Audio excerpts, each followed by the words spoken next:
Why do topics like immigration matter to us? We're in the Magic Valley. We're in Twin Falls. I'm in Kimberly. We're so far away from what the federal government is doing with immigration. What can we possibly do? Well, if possession is 9/10 of the law, we're on the ground. We're the ones who are here taking care of the problems. We're the ones who will execute solutions here. We're the ones who will think of solutions. The issue, though, is that topics like immigration are so plagued by dishonesty. Frankly, that's the state of politics today. It's much easier to trick you and make something seem like something else than it is to actually convince you. That's the state of politics today. It's obscured by dishonest rhetoric. The words they use, they shift meanings in the middle of the argument to mean something else, and so that you think you're agreeing with one thing when you're actually agreeing with another. And it's very biased on both sides. I believe that we can, if we agree on, we understand the truth about these things, that we can come to some solutions that work for our county and for our state. But we can't do that if we're not clear and honest about the topic. And so that's what we're doing. We're looking at articles that are going to help us be clear and honest about the topic.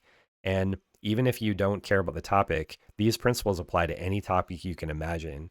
We need clarity. We need to understand the true problem in order to find solutions. Albert Einstein, I think, said, and probably Abraham Lincoln and a bunch of other guys said, if you give me 10 hours to solve a problem, what is it, 10 hours? 60 minutes to solve a problem, I'll spend 59 minutes defining it, and then I'll spend 1 minute solving the problem. And I found that to be true for difficult problems. And so let's do that. Let's apply that principle. Let's use liberal arts principles to ask questions about the truth about a topic, and then use reason and logic to understand what can we do to fix it. Let's go. I'm Chris Stadler, and I live in Kimberly, Idaho, and I'm here to ask for help. The news sucks. Nobody believes it. It gives us just enough information to be worried and helpless and dependent on politics for our salvation. But we live here, and possession is 9/10 of the law. We're responsible for our own problems, and we can fix them. It all starts with a kind of journalism that helps us understand the problem with the right information and insight. I'm not the solution, but I'm here to use my journalism background to ask good questions and ask for help. I'm Chris Stadler. This is the Magic Valley J School, and this series is Journalist Reacts. What do you guys think about immigration? I have I have mixed feelings. Well, I think we all do. I think a lot of us are. I think we think unchecked immigration might be a bit of a problem, and but at the same time, we're not against people coming into the country that can help us. Um, some people are more, hey, we're not against people coming into the country who need help. I think we all can sympathize a little bit in both sides of that. But let's take a look at immigration. I just want to look at a good solid article, and I just want to expose some questions that we should be asking that I don't think we're asking, especially in the local news. Um, I don't think we're getting very much information here on the ground in Twin Falls, in Kimberly, where I live. Um, you hear a lot of rumors, you hear a lot of news from people, but you don't always see any sources, or you don't always hear the sheriff talk about plans. You hear about Aurora, but you don't Aurora, Colorado, where um, gangs are supposedly taking over apartment complexes, and but you don't really hear a lot about what we're doing here, or it's just kind of we're hoping, and then we're voting for president, right? We don't know what to do. Oh, what am I supposed to do here? Even if I want to, what am I supposed to do here? And I think there are a lot more solutions than we think. And I think that some of us might default to, well, kick them out. Others might default to, well, we need more law enforcement, and in these communities and stuff. And other people, I think churches. If you're a church, you should be thinking about evangelism. We have a lot of, and there are a lot of things that I haven't even mentioned, because how am I supposed to think of all these solutions? That's why I think we need to do two things. We need to ask good questions and ask for help. And the news media, I don't think, is doing that. I don't think we're doing that, guys.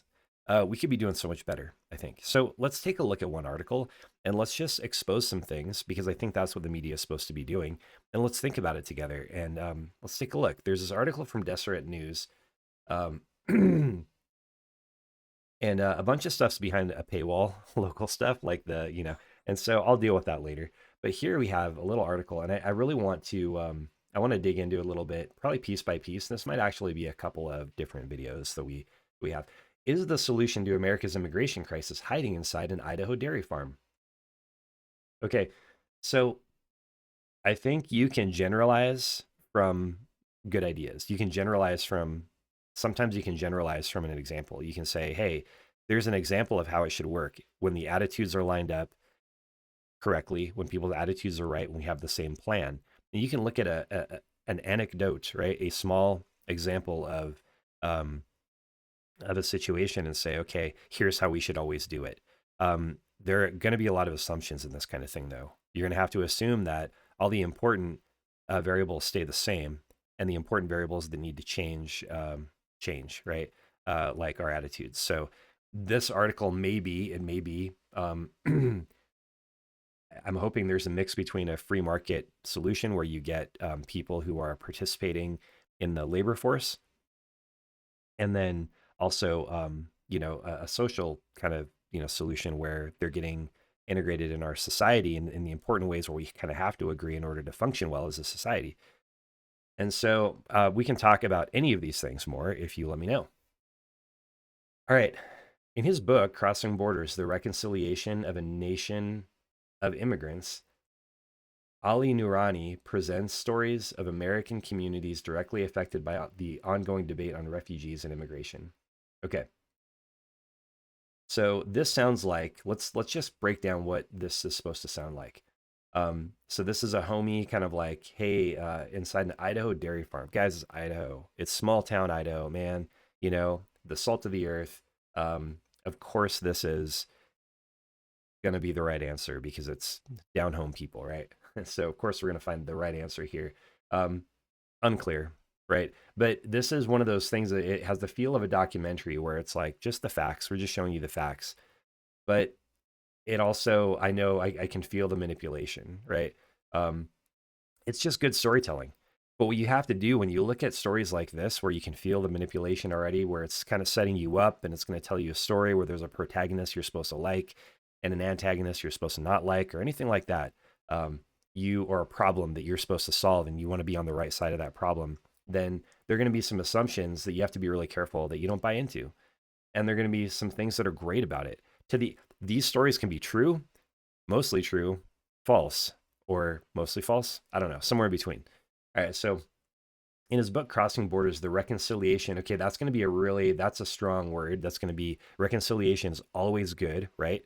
In our modern society, it's not always good, but it's seen as always good, right? Because you're thinking two parties are gonna reconcile, right? Of a nation of immigrants. And so this is a narrative, right? We're like, we're a nation of immigrants, and um, we kind of are. Every nation is a nation of immigrants because I think you could argue from there hardly any nations were the original holders of that land. Um, but this is kind of like it's kind of setting us up. Okay, nation of immigrants. That means that we should want immigrants to come in. We have to be careful that we don't assume that, right? Okay, we should want more immigrants to come in because we are a nation of immigrants. Again, it's just an assumption I want to call out. In a way, it's true, right? In a way, it's true. All these things are probably true in a way. We just have to recognize what's going on in this article. And now I'm just talking from a journalistic perspective at this point. Ali Noorani presents stories of American communities directly affected by the ongoing debate.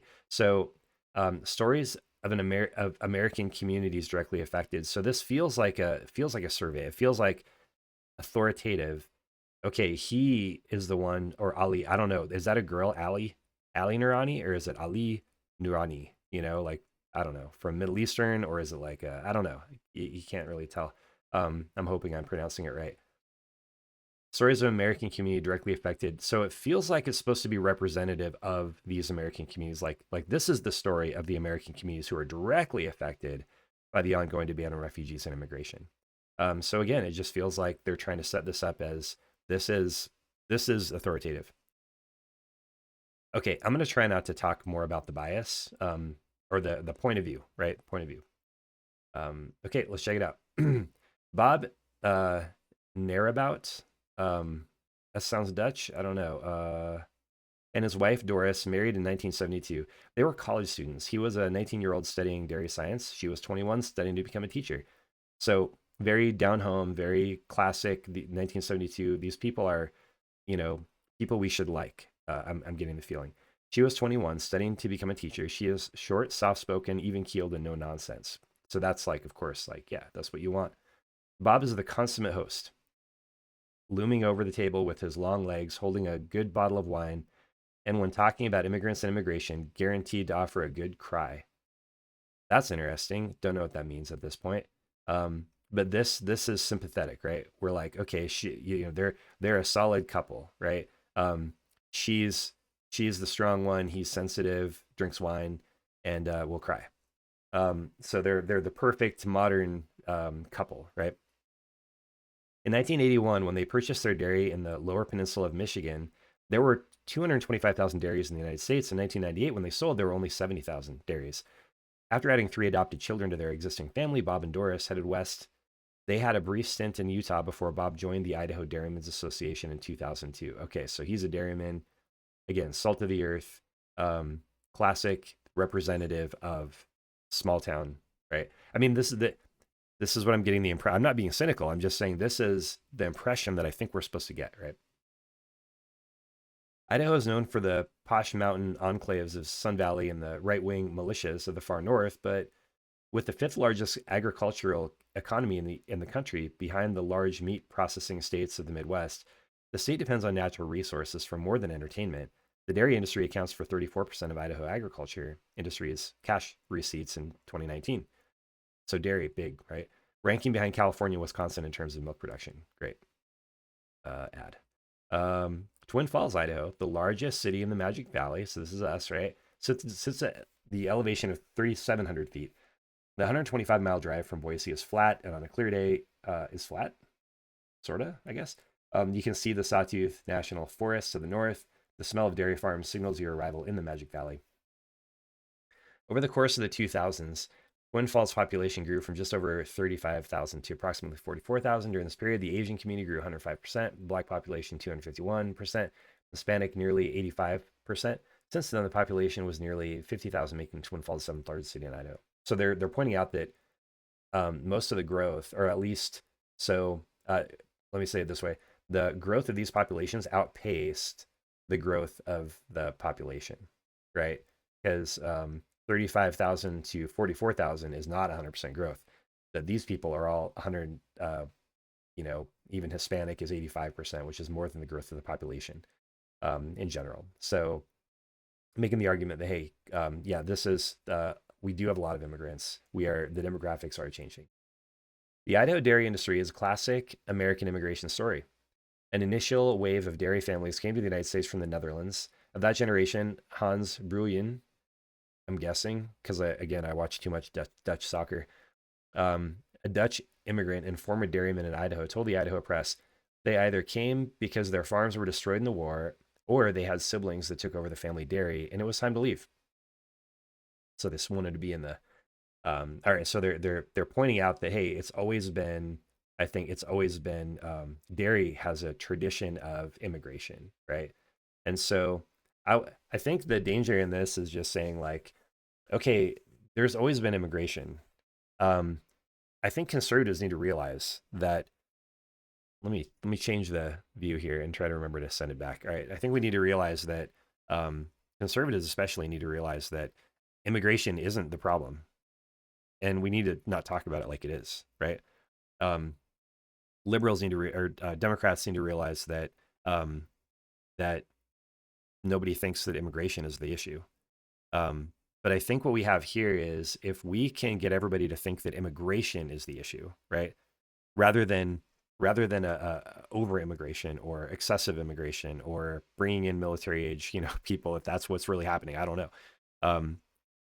We have different news sources, none of which we can trust, right? The national news, we clearly can't trust the national news. We at some point we should go over some of the evidence, but the national news is not honest with us. They're not hard hitting. They're not unless they don't like you, right? And so unless they don't like the point of view or they don't like the person, they're not going to be hard hitting. They're going to be nice to the people that they agree with, and they're going to be not nice to the people they don't agree with for the most part.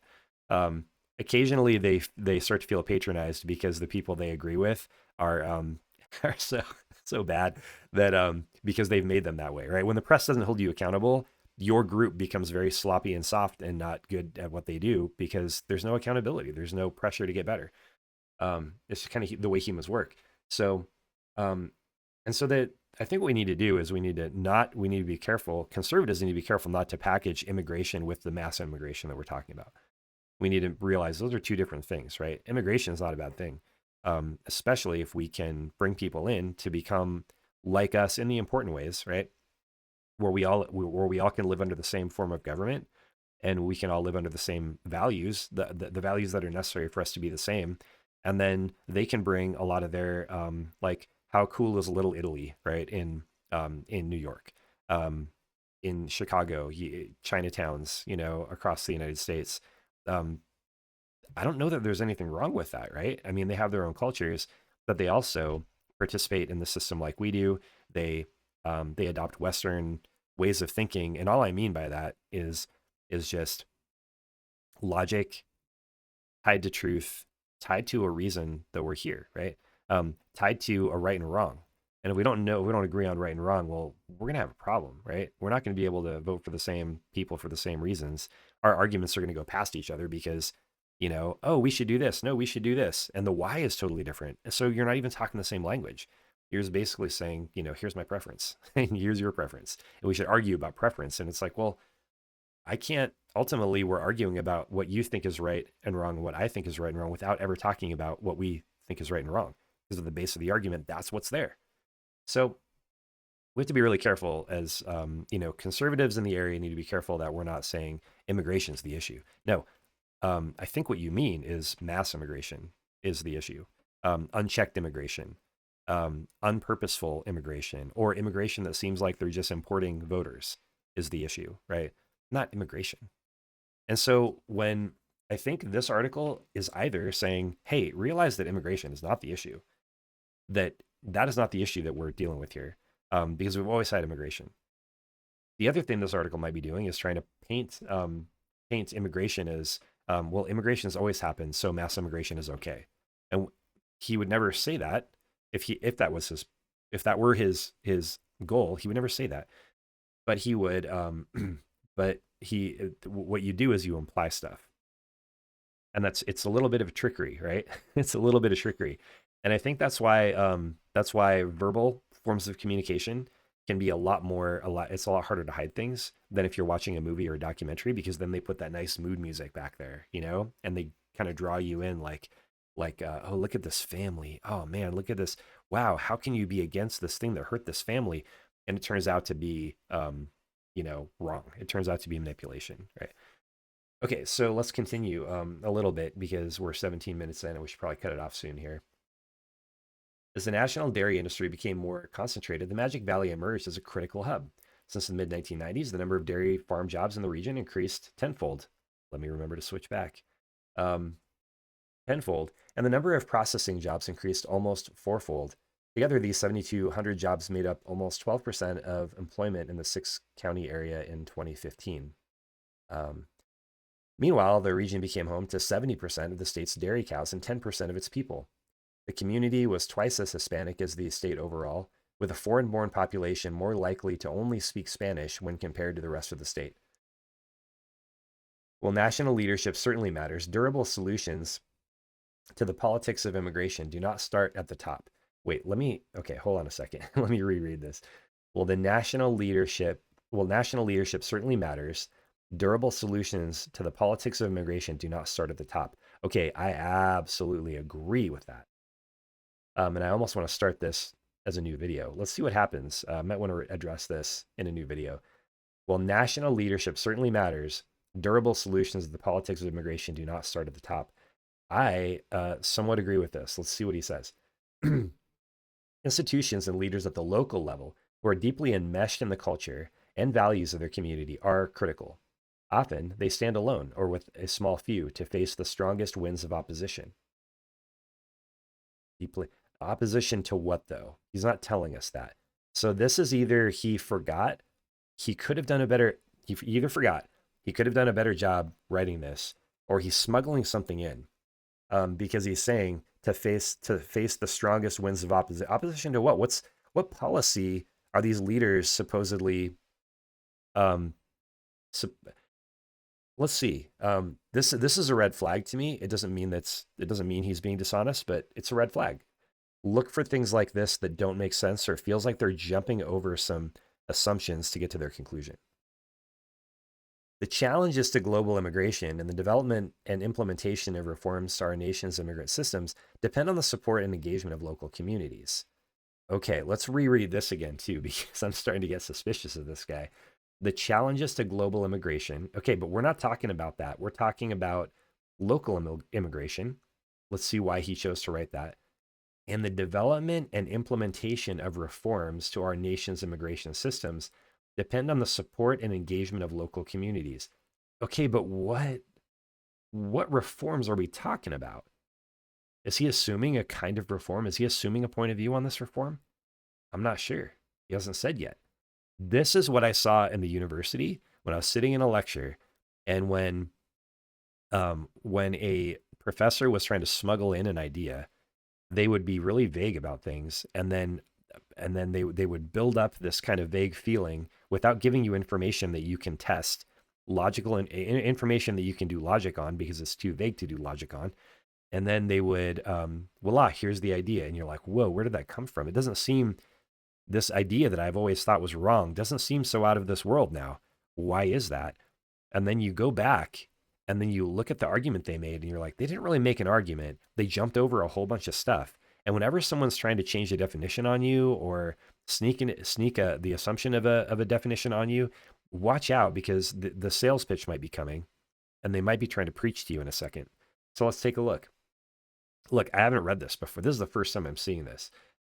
The challenges of global immigration and the development, okay, it depends on support and engagement of local communities. Okay, great. What are we talking about though? You haven't even said what it is. Now you're saying we have to support it? That's what it sounds like.